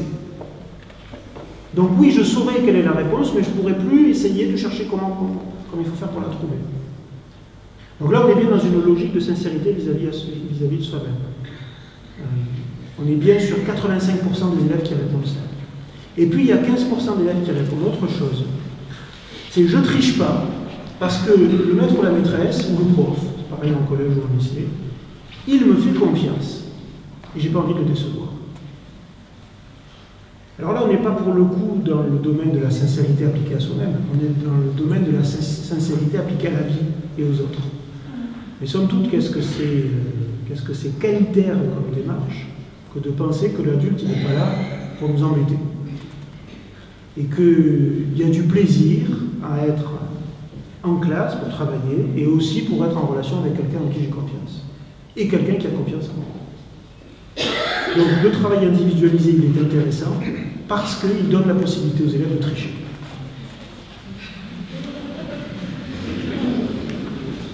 J'ai fait des ellipses volontaires.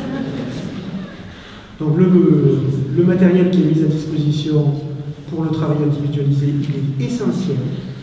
Plein d'enseignants se sont cassés la figure à vouloir fabriquer le matériel pour le travail individualisé de leurs élèves. Alors c'est super de fabriquer son matériel, c'est la meilleure façon de se l'approprier. Mais alors, on y passe un temps.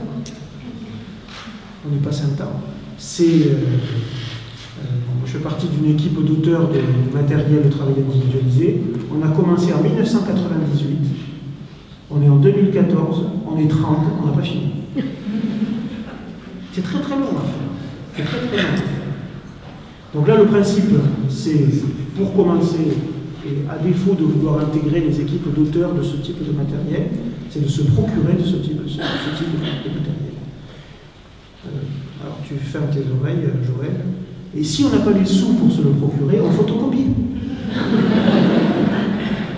Mais il vaut mieux 1000 fois photocopier et mettre en place un outil qui est performant avec les élèves, plutôt que de passer ses soirées, ses week-ends et ses vacances à construire un truc qui ne sera pas top au début et qui va nous faire arriver à l'école avec les yeux à ce niveau-là. Et là, on ne sera plus disponible pour être à l'écoute des élèves. Et on explose. Et quand on explose, se passe ce qu'on appelle l'effet élastique. C'est Lafitte qui expliquait ça.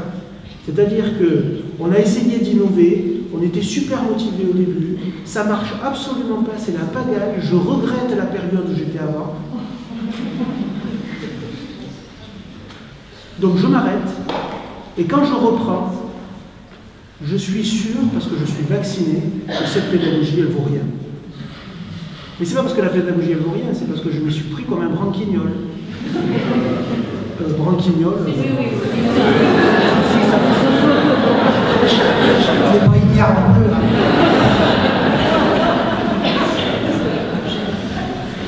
Donc voilà, il y a des matériels qui existent. Par exemple, ici, je vous en montre quelques-uns, il y en a plein. Le matériel de calcul. Le principe, justement pour que les élèves soient dans une démarche de responsabilisation, alors ce sont des fichiers, la plupart du temps, sans consigne, ce qui permet à des enfants non lecteurs de pouvoir rentrer dans l'activité. Donc il y a toujours un exemple. Et puis, ici, il y a 3 pages d'entraînement, c'est-à-dire d'immersion. On est un peu là dans la logique montessorienne. Et sur la 4e page, il y a toujours l'autocorrection des 3 premières pages. Et ce qui finalise l'autocorrection, c'est cette petite partie-là. C'est un test qui, lui, n'est absolument pas autocorrectif. Et c'est justement parce qu'il n'est pas autocorrectif qu'il donne toute sa saveur au moment d'autocorrection. Parce que ça renvoie un feedback aux élèves sur la stratégie qu'ils ont utilisée. Un autre exemple de matériel, ça c'est en lecture. Donc ça c'est un fichier qui n'est pas autocorrectif. Ah, ça c'est intéressant parce que le fait que le fichier lecture ne soit pas autocorrectif, c'est quelque chose qui n'est absolument pas entendu par tous les enseignants des classes primaires. Au moins une fois sur 2, je rencontre des classes où il y a le fichier lecture et la réponse, parce qu'il y a une page de réponse, elle est mise à disposition des élèves. De la même façon que les coloriages magiques ne sont pas autocorrectifs. Parce que pour le coup, ça serait un véritable malentendu de penser que le but de l'activité, c'est de colorier la case 37 en bleu. On se moque qu'elle soit bleue, cette case. Ce qui nous intéresse, c'est que 18 plus 92, ce soit dans cette échelle-là, qui corresponde à la couleur bleue. Alors, ce qui intéresse à travers les coloriages magiques, c'est l'activité intellectuelle qui est derrière. Et donc, si on met l'autocorrection devant le nez des enfants, ils vont voir quelle est la couleur qu'il fallait donner. Et donc, ils vont colorier. Et donc, ils vont avoir l'impression de réussir, mais ils ne vont rien apprendre. Et là, voilà une forme aussi de primarisation qui se fait par l'intermédiaire de matériel qui pourtant est éprouvé.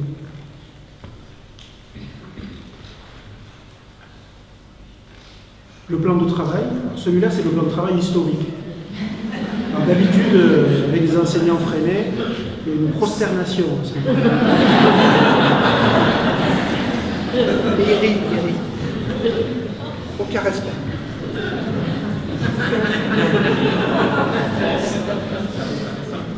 C'est un plan de travail qui date de 1952. Ce plan de travail, alors, vous voulez que je vous l'explique, c'est ça? Alors ici, il y a bien marqué distillation de l'eau de vie.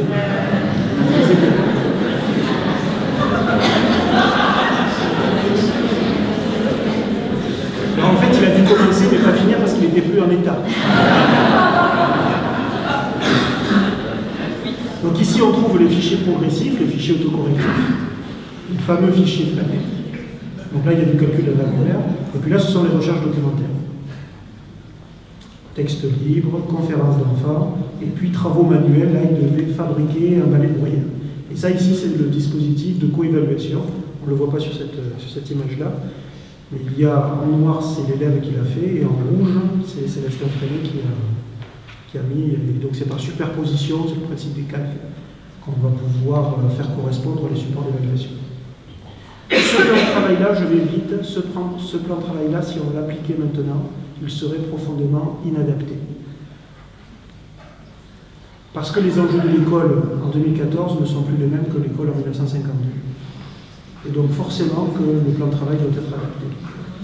Alors, justement, on a conduit une recherche pour faire l'inventaire de tout ce qui se faisait à ce jour dans les pays francophones en matière de travail, de plan de travail. Et puis on a pu collecter un panel de plus de 350 plans de travail différents. Alors ce qui est intéressant, c'est qu'il n'y en a pas un qui est dominant. Et que chaque enseignant a bien compris que le plan de travail, c'est un outil à s'approprier, à faire évoluer, à changer. Ça, c'est extrêmement intéressant. En même temps, je ne peux pas vous montrer un plan de travail modèle. Voilà ce que devrait être le plan de travail en 2014. Je ne peux pas vous montrer ça. Donc, je vous en montre un exemple, mais ne le prenez pas pour un modèle, sinon je vous le cache. Alors, voilà la différence entre un plan de travail historique et un plan de travail tel qu'on l'entendrait aujourd'hui. Alors, première idée, c'est ce qu'on appelle les degrés d'autonomie. Les degrés d'autonomie sont attribués en fonction de la réalisation du plan de travail précédent. Lorsqu'on met pour la première fois des élèves en travail personnel, il y en a certains qui vont s'éclater, voire même qui scolairement vont se révéler. Il y en a d'autres, comme on le disait tout à l'heure, qui vont se noyer devant la complexité qui est telle que ça devient difficile. Et ça serait criminel que de laisser, ne serait-ce que plus de 15 jours, un enfant tout seul se noyer sur un plan de travail. Le principe des degrés d'autonomie, c'est d'autoriser les enfants qui sont suffisamment autonomes à continuer à l'être plus, et de réduire la complexité de l'autonomie des enfants pour qui c'est angoissant, pour qui c'est trop difficile.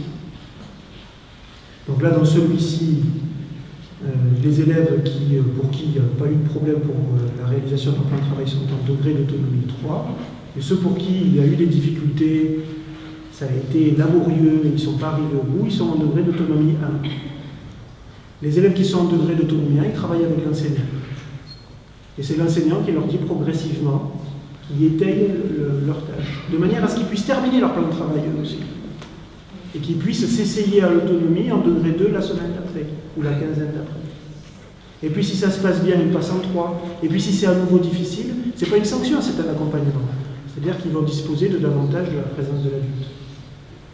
Donc voilà un élément central pour éviter que le plan de travail soit un outil de discrimination scolaire entre les élèves. Un autre élément aussi, c'est cette petite case-là, la validation par l'enseignant. C'est-à-dire que la première étape dans un plan de travail, c'est que les élèves présentent un projet à l'enseignant, qu'il accepte ou qu'il le refuse.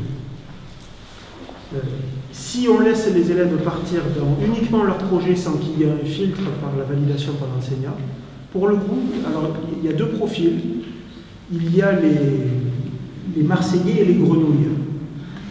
Le Marseillais, c'est celui qui se croit toujours en vacances. C'est les gens du Sud, ça. C'est-à-dire, il est capable de faire un certain travail. En fait, il en met très peu parce que justement, il peut choisir. Et le leur, ça serait que sous couvert qu'on ait donné la possibilité à l'élève de choisir, pour le coup, on accepte tout ce qu'il nous propose. Et puis la grenouille, c'est le contraire, c'est un élève, on l'a tous rencontré, qui tout d'un coup dit « Bon allez, j'arrête mes bêtises, j'y vais, je vais à bosser ». Et qui remplit son plan de travail, alors il y a 4 cases, 5 cases, lui il met 10, il en met 10, il remplit tout. Et on sait très bien que c'est impossible, en fait, on l'appelle la grenouille parce que c'est l'histoire de la grenouille et du bœuf. Donc que ce soit pour le Marseillais ou pour la grenouille, le plan de travail ne peut pas être accepté si on veut justement faire en sorte que les temps d'autonomie puissent servir au niveau des apprentissages. Donc si ce n'est pas accepté, ça veut dire qu'il faut revoir son projet de plan de travail. Ce qui est intéressant aussi dans ces nouveaux plans de travail, je ne détaille pas tout, mais cette partie sur les compétences. De donner la possibilité à ces plages de travail personnel de retravailler sur des compétences qui n'ont pas été réussies du premier coup à travers les évaluations collectives de la classe. On entend beaucoup parler en ce moment, c'est la saison, parce que le ministère est en train de proposer une réflexion là-dessus, d'évaluation positive. Sauf que l'évaluation positive, pour le commun des Français, ça signifie Jacques Martin. C'est-à-dire, pour que ce soit positif, il faut qu'on dise à tous que c'est très bien ce que tu as fait, mon chéri. Et je t'aime. En fait, derrière la notion d'évaluation positive se cache quelque chose de beaucoup plus sérieux et qui est travaillé au niveau international. C'est ce qu'on appelle l'évaluation éducative, ou autrement appelé l'évaluation pour apprendre. Et le principe de l'évaluation pour apprendre, c'est de proposer tout un tas d'activités d'enseignement plutôt pertinentes avec les élèves, et au bout d'un moment de leur proposer une évaluation dont le but est de leur envoyer un feedback sur les stratégies de tâtonnement qu'ils ont mises en place, de manière à ce qu'ils puissent savoir s'ils sont dans une voie qui est performante, efficace ou pas. Donc on leur fait passer une évaluation, la même pour tous, on ne s'embête pas pour le coup, c'est plus pratique pour eux. Et cette évaluation-là, elle va prendre une fonction différente selon ce que les élèves auront répondu.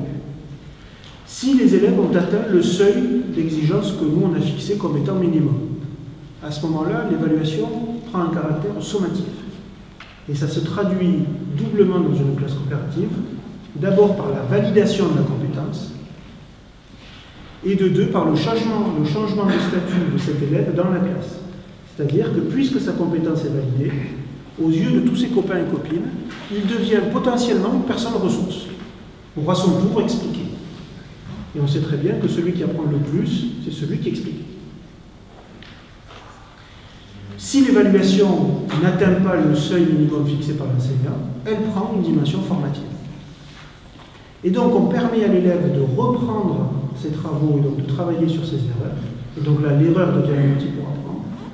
De continuer de reprendre son entraînement en diversifiant la façon dont il s'est entraîné.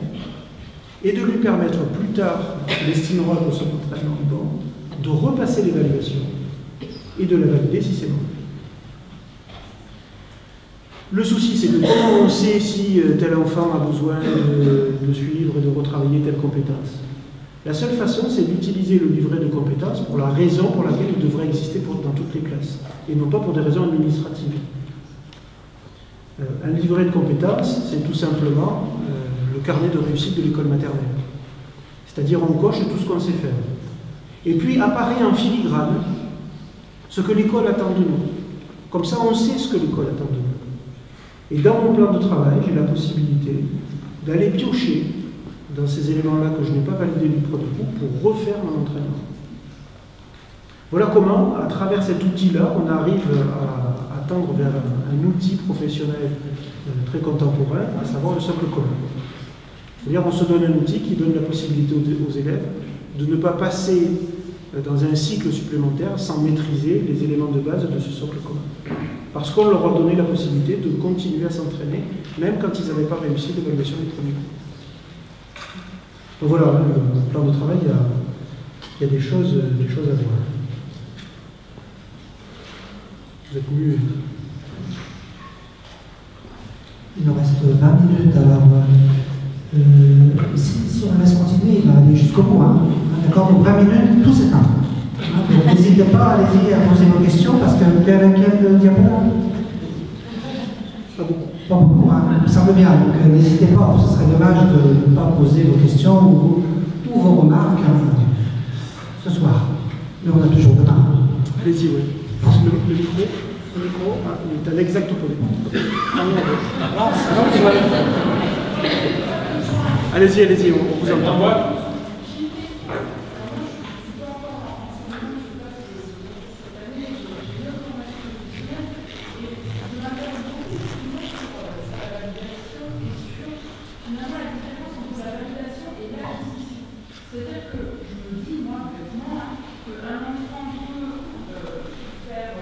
Passer un brevet, le réussir, par conséquent il va être validé, et pour autant il n'aura pas nécessairement acquis, à un instant T il passe son brevet, il le réussit, et si dans quelques temps il retravaille sur la même notion, il n'aura pas forcément acquis.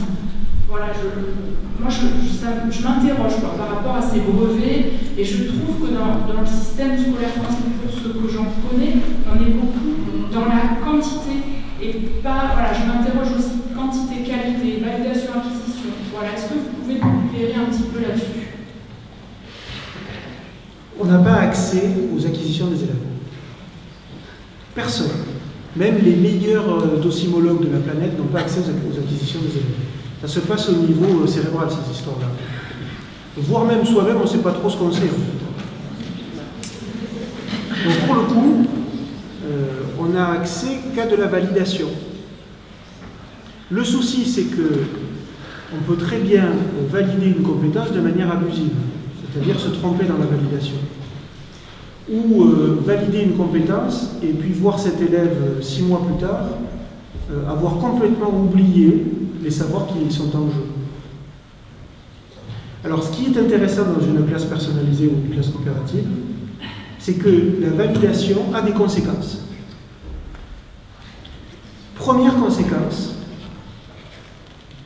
c'est que lorsque une de mes compétences est validée, c'est affiché quelque part, avec des feuilles d'un arbre de connaissances, avec des tableaux de brevets, avec des couleurs de ceinture de judo, avec des formes de bateaux et d'équipage, peu importe le symbole, c'est affiché, c'est médiatisé. Et pourquoi c'est médiatisé? Pas du tout pour créer la concurrence entre les élèves, mais pour organiser la structure d'entraide au sein de la classe.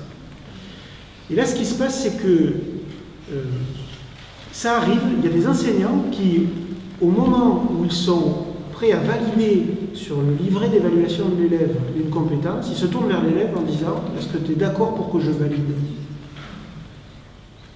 Parce que derrière, il y a des enjeux.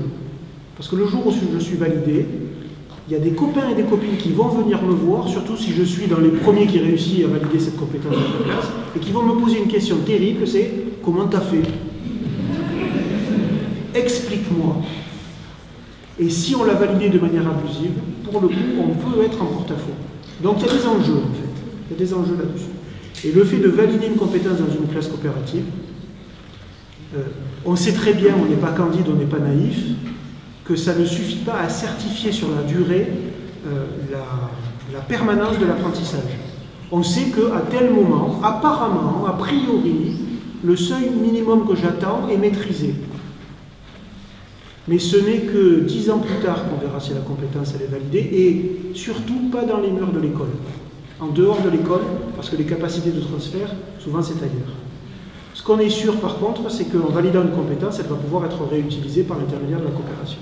Ça c'est la première idée. La deuxième, c'est qu'il ne faut pas oublier qu'on n'est pas dans une démarche exclusive d'individualisation.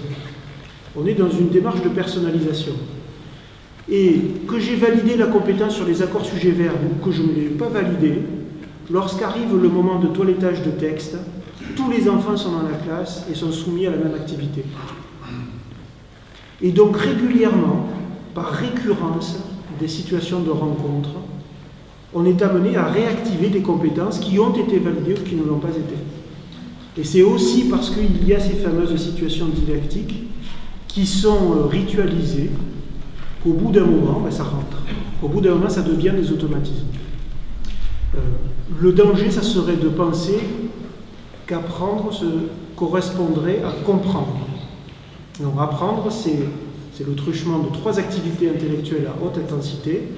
Apprendre, c'est comprendre, mémoriser, c'est-à-dire répéter souvent, utiliser, et la 3e activité, c'est transférer, c'est-à-dire utiliser dans un contexte différent de celui dans lequel j'ai compris la même compétence ou le même élément de savoir.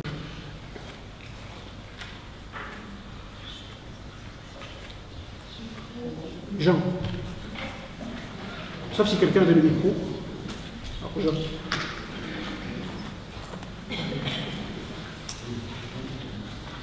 Ce qui est intéressant avec Sylvain, c'est que finalement il nous dit qu'il faut continuer la recherche. La personnalisation, le premier salon des apprentissages que nous avons organisé en 1989 avait pour titre le Salon national des apprentissages individualisés et personnalisés. Et puis, 23 ans après, il nous montre qu'il faut recommencer et continuer à retravailler l'individualisation, la personnalisation, les outils. Et finalement que la pédagogie Freinet, ce n'est pas une valise qu'on pourrait prendre et ouvrir avec dedans le texte livre, le journal, la coopérative, etc. Et donc que chacun des piliers qu'il nous a présentés il faut continuer le travail sur ce pilier. Et pour 2 mots simplement sur le plan de travail, avec mes élèves, lorsque nous étions en autogestion, nous avons émis une hypothèse différente sur le plan de travail. C'est que apprendre à organiser son temps d'activité personnelle, qui comprenait le travail, mais aussi d'autres activités libres de création et autres, il était nécessaire de travailler dans la classe parce que aussi après, dans la vie, il faudrait être capable de s'auto-organiser pour organiser ses activités. Et donc, nous avons entrepris une recherche avec l'Université de Caen, d'ailleurs à l'époque, pour que chacun, à un moment donné, est parti à la recherche d'un outil qui lui permettrait d'organiser son temps personnel et les apprentissages qu'il devait faire et les activités qu'il avait décidées. Voilà. Nous avons travaillé 2 ans là-dessus, donc c'était une autre hypothèse qui montrait qu'il valait mieux construire son plan de travail ou d'activité que de prendre des plans tout faits tels qu'ils étaient vendus par Freinet. Voilà. C'est tel que tu nous as montré. Donc il y a constamment des hypothèses nouvelles, hypothèses qui apparaissent, et que nous devons continuer à confronter nos pratiques et nous organiser pour les confronter. Ça aurait pu être une belle conclusion, mais bon, Sylvain, tu peux continuer si tu veux. Non, mais je vais dans la suite logique de ce que Jean explique. Souvent, on me demande, oui, mais on commence par quoi? Les enseignants qui sont en formation continue, qui sont là que pour 3 heures de conférence, il reste 5 minutes. Oui, mais on commence par quoi? Alors, je leur dis 2 choses. La première, c'est de penser à soi. En fait, ça correspond à une idée de Célestin Freinet qui disait bien mieux, c'est que quand on veut innover dans ses pratiques, il y a un impératif, et avant de vouloir se lâcher les mains, être bien sûr que les pieds touchent bien le sol. Sinon, on se casse la figure. Là, c'est cette idée-là, c'est-à-dire que pour innover, il y a besoin d'innovation. Peut-être que le premier guide, c'est son sentiment de bien-être. Si on est dans une période de crise professionnelle ou de crise personnelle, si on est dans un moment où on n'arrive plus à gérer la classe, où c'est le désordre, c'est pas trop le moment en fait d'introduire un conseil pour essayer de classifier, c'est pas le moment de mettre en place un plan de travail, parce que ça va créer de la surenchère. Donc là pour le coup, penser à soi c'est central, et la meilleure façon de penser à soi et de s'en sortir, c'est de ne pas rester seul. C'est un adage initié par un des successeurs de Freinet, Fernand Maurice, ne pas rester seul. L'avantage du département où vous êtes, c'est qu'il y a des personnes relais qui proposent assez régulièrement des lieux, des espaces, des modalités de rencontre, physiques ou numériques, et j'imagine qu'ils sont ouvertes à tout le monde. Donc ça, c'est précieux, voire même c'est salutaire. Si on reste tout seul, au bout d'un moment, on perd cette capacité de recul sur soi-même et sur la classe, et puis il se passe des catastrophes. Et puis le deuxième élément, c'est de commencer avec des outils qui ont été éprouvés par d'autres. Fernand Henry, il a parlé d'institution zéro, c'est-à-dire de ne pas vouloir tout créer, d'arriver avec des choses qui ont été confiées et apportées par d'autres, de le mettre en place, et une fois que c'est mis en place, d'en faire une analyse, et puis si besoin, et souvent c'est besoin, de les modifier, pour que, en fait, l'organisation de la classe devienne notre pédagogie, et qu'on n'en soit pas amené à faire de la pédagogie Freinet, mais de la pédagogie Jean, de la pédagogie Michel, de la pédagogie Christine. Et c'est à partir de ce moment-là où, pour le coup, on pourra être fier de ce qu'on fait, et à plusieurs de contribuer à une école qui soit un peu plus performante que la nôtre. On a compris.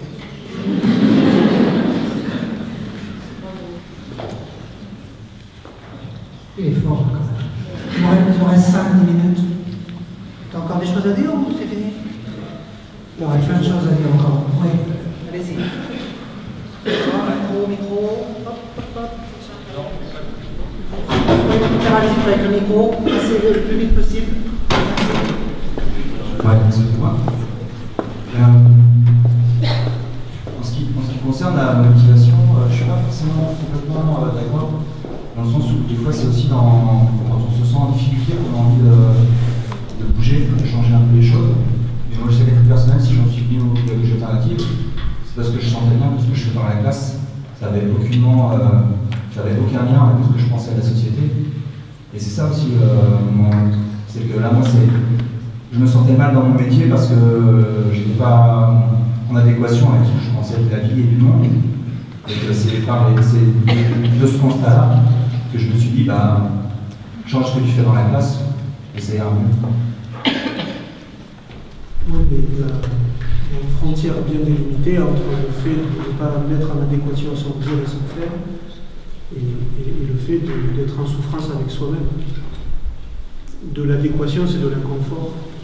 C'est pas forcément violent. De la souffrance, malheureusement, on connaît tous des collègues qui se sont arrêtés, ou voire même pire, qui sont coincés dans ce métier, qui ne peuvent pas quitter, et que tous les matins, ils vont dans leur classe avec la boule au ventre, et ils n'ont aucun moyen de pouvoir sortir de ça.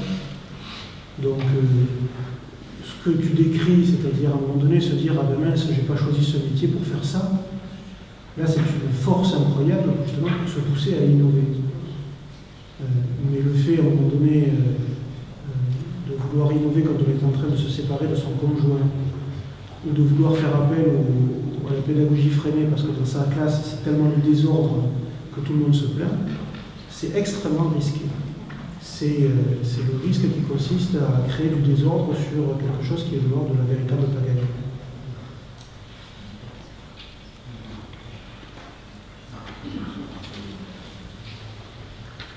Allez, vite fait, profitez-en. Tu es encore là demain matin? Oui. Allez.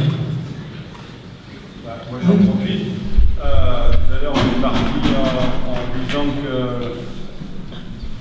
plutôt que de s'intéresser au pourquoi, on s'intéresserait au comment. Et moi, il me semble qu'il y a une chose majeure, voir l'adhésion des jeunes au savoir, c'est la motivation, c'est l'envie d'apprendre. Et tout à l'heure, tu disais qu'il fallait partir du questionnement des jeunes, sauf que je parle surtout pour le secondaire. Il y a un grand écart entre les programmes qui sont établis et les questions des jeunes.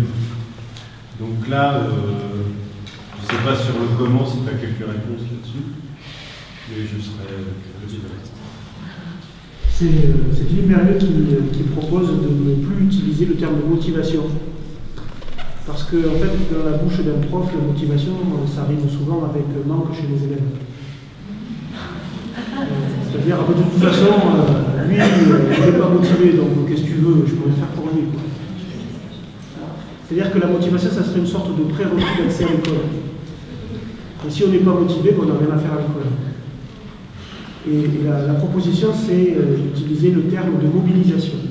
C'est-à-dire, plutôt que de s'interroger sur la motivation des élèves, demandons-nous qu'est-ce qu'on fait pour leur permettre de se mobiliser sur les tâches scolaires. Et de mon point de vue, parce qu'on est génétiquement configuré comme ça, la meilleure façon de donner de l'appétence au savoir scolaire, c'est la relation à l'autre. Et c'est la dimension coopérative. C'est, oui, je dois faire des maths, mais ça sera quand même 1000 fois plus mobilisant de le faire à plusieurs que de le faire tout seul. Et peut-être même qu'à plusieurs, il y en a d'autres à qui ça va rendre service parce que je vais pouvoir leur expliquer des trucs. Et pour le coup, je lisais une thèse là il n'y a pas longtemps sur l'utilisation du numérique par les adolescents aujourd'hui, et en particulier les adolescents des cités populaires françaises. Et là, le premier levier d'utilisation du numérique par ces jeunes-là, ce sont les réseaux sociaux. C'est pas pour aller sur Wikipédia, c'est pas pour... C'est bien pour entrer en relation avec les autres. Et ça montre bien qu'on est effectivement plus des personnes que des individus. Sauf que la mobilisation par la socialisation, ça demande du cadrage législatif, avec une distinction très claire dans la construction de l'autorité entre ce que c'est que la loi. Et la loi, elle ne se négocie pas avec des jeunes. Parce que si on commence à négocier la loi, au bout d'un moment, on va perdre la majorité. Et au bout d'un moment, en fait, on va être pris à notre propre piège où les jeunes, ils en viennent à se donner des baffes parce que ça a été voté au Conseil. Donc la loi, on la porte, on l'explique, mais elle ne se négocie pas. Et c'est justement parce qu'elle ne se négocie pas qu'on peut dignement se sentir en sécurité dans cet espace-là. C'est Bruno Roch qui propose comme matrice de loi unilatérale dans les établissements, celle-ci, Chacun a le droit d'être tranquille dans son corps, dans son cœur et dans ses affaires. S'il n'y avait que cette loi dans les établissements scolaires français, ça serait déjà énorme. De bien introduire la loi et de bien introduire les règles de vie et les codes de politesse, avec comme instrument de rappel des règles de vie et des lois, un outil qui a été travaillé par Éric Prérat, c'est la sanction éducative, dont le principe n'est pas d'humilier, de rabaisser et de créer une sorte de logique expiative du mal. Mais le but est de rappeler l'existence d'une règle parce qu'on a besoin de cette règle pour bien vivre ensemble. Et donc pour être dans un rapport au savoir finalisé par de la socialisation. Donc voilà, la réponse est double. Et d'une, la mobilisation passe par le rapport à l'autre. Et de deux, ce rapport à l'autre est conditionné par la construction d'une autorité éducative.